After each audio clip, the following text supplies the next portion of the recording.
Hey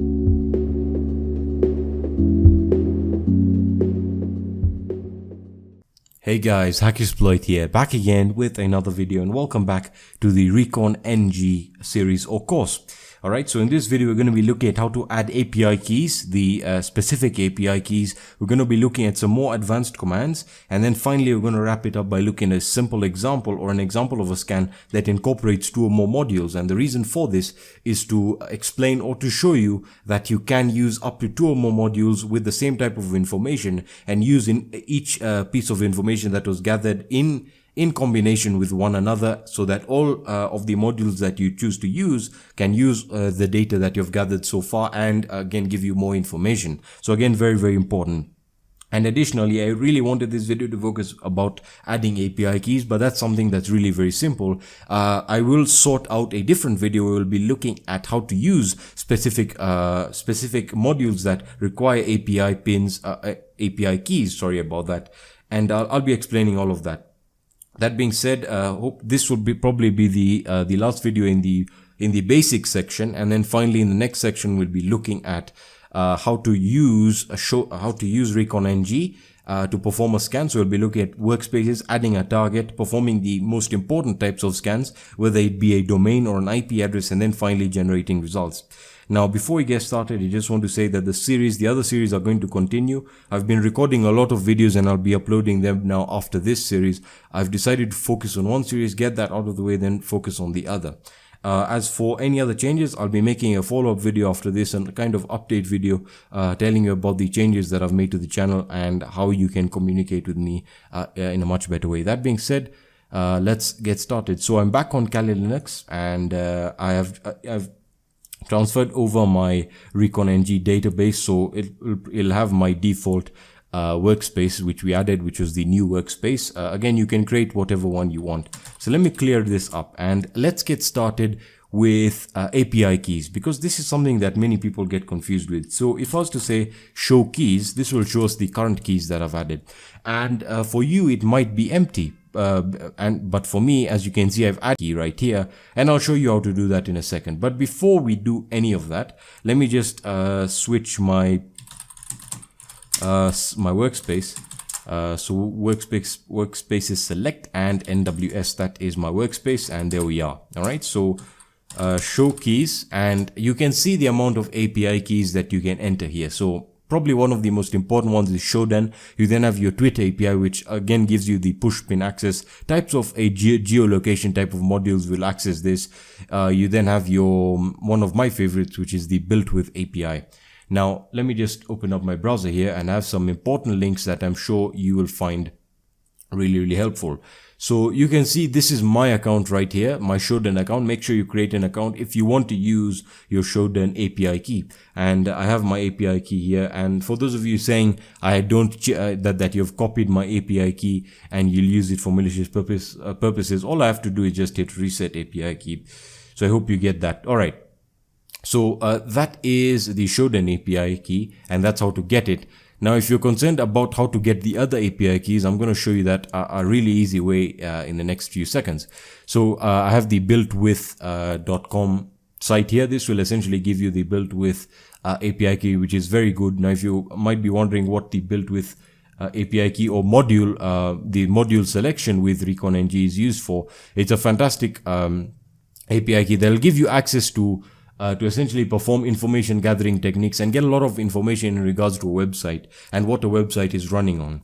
Alright, so as you can see here, find out what websites are built with, all that good stuff. I will also additionally link this link in the description, the Recon-ng usage guide, which a lot of you guys have been asking, and again, acquiring the API keys, all of that good stuff.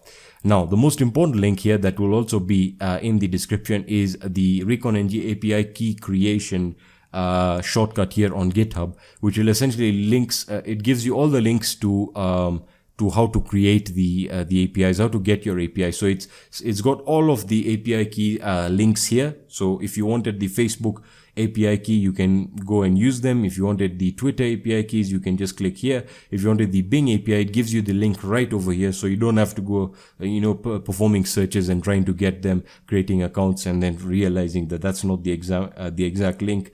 So you have all of them over here, and you, for example, you wanted the Twitter API, you can just click here and get it.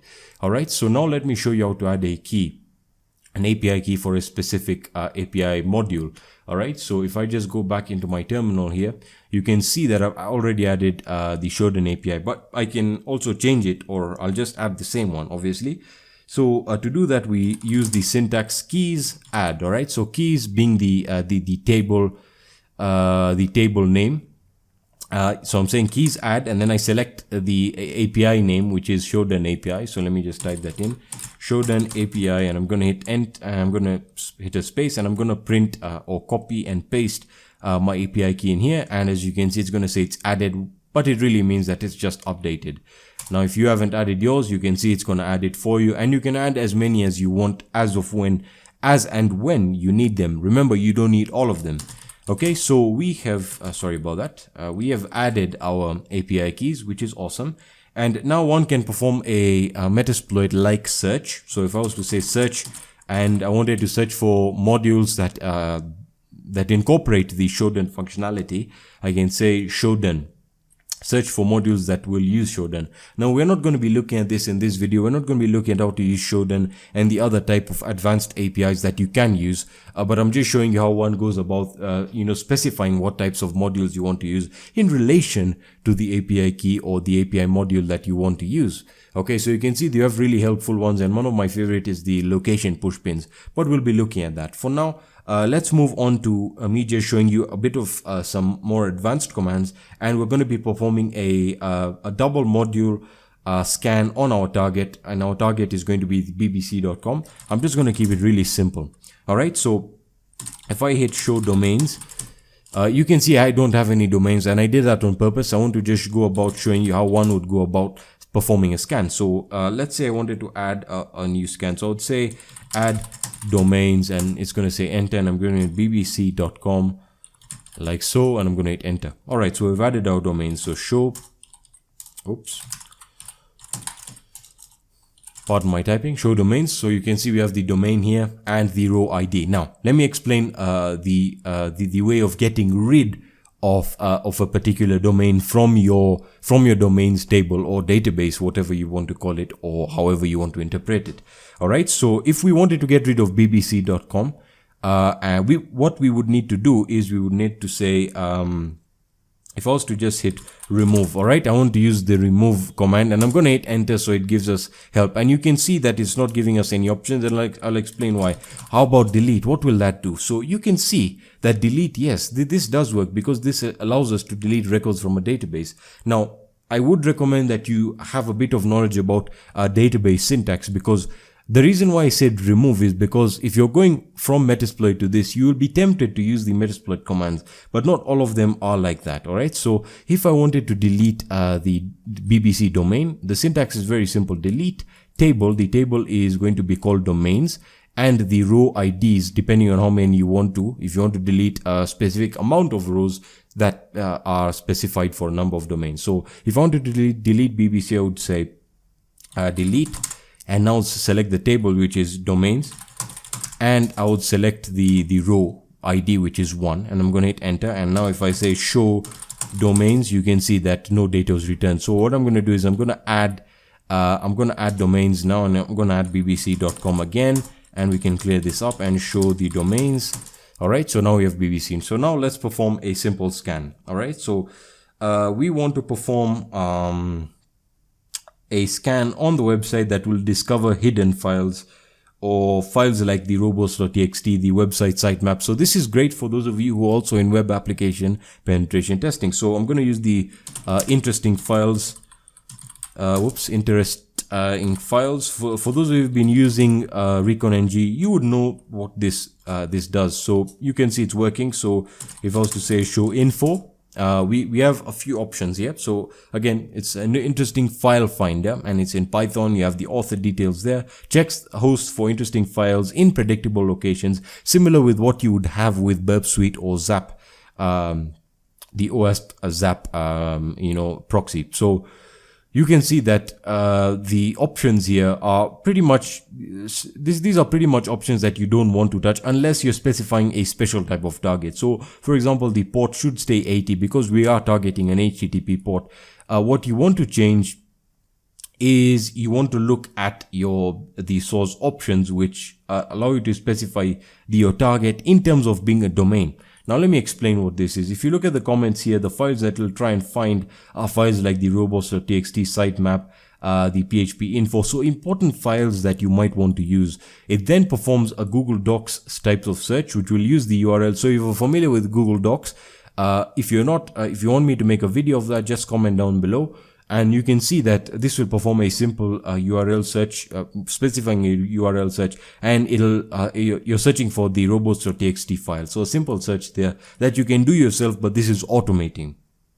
Alright, so I know I've been talking a lot now, but before we do this, we first need to search for subdomains. So what I'm going to do is I'm going to say go back, and we want to use another module. Alright, so I'm going to say use Google Site Web. So Google Site Web will essentially enumerate subdomains. So site web, and I'm going to hit enter, and now say show info. We can see that it's going to use the default type of the default information or domains that you currently have. Now if you have more than one, I'll be showing you how to specify that in the next video, but for now what we would do is we would say we would just hit run, and if we hit run, it's going to use bbc.com. but again, as I said, if you had more than one, then I would show you how to do that because it uses the database syntax. So you can see that it has found subdomains here. You have beta.bbc.com. That's very interesting. For those of you web penetration testers out there, that is something that you might want to take a look at. But for us, let's go back now, and we want to use go back and use the interesting files. So interesting files, use interesting files, and now we would essentially just hit run. And now once we hit run, it's going to try and find the robots.txt, and as you can see, it's found all of the interesting or hidden files, as it were. And once it's done, we're just going to wait for this to complete, and it's going to test all the subdomains that were found. As you can see, this is how to use two modules in relation with each other. So we're able to gather the subdomains in regards to our target domain, and then it's going to try and find the interesting files that belong to those subdomains. So if we just look at the bbc.com robots.txt, we can open that link up here, and I'm just showing you an example, and there you are. You can see it's going to disallow all of these plugins and or pages. So yeah, really interesting to check out this stuff. Now I'm not condoning that you go and perform attacks on bbc.com, not at all. I'm just using it as an example. That being said, that's going to be it for this video. I just wanted to show you guys how to use Recon-ng a bit more fluently, and how to add your API keys, how to use two or more modules with, in conjunction with each other. And we're going to be using a whole lot more, performing a huge amount of scans. And as you can see, it works really well, even for performing web app penetration testing scans, information gathering scans, that is. So that's going to be it for this video. Thank you so much for watching. If you found value in this video, please leave a like down below. If you have any questions or suggestions, let me know in the comment section, on my social networks, or on my website, and I'll be seeing you in the next video. Peace.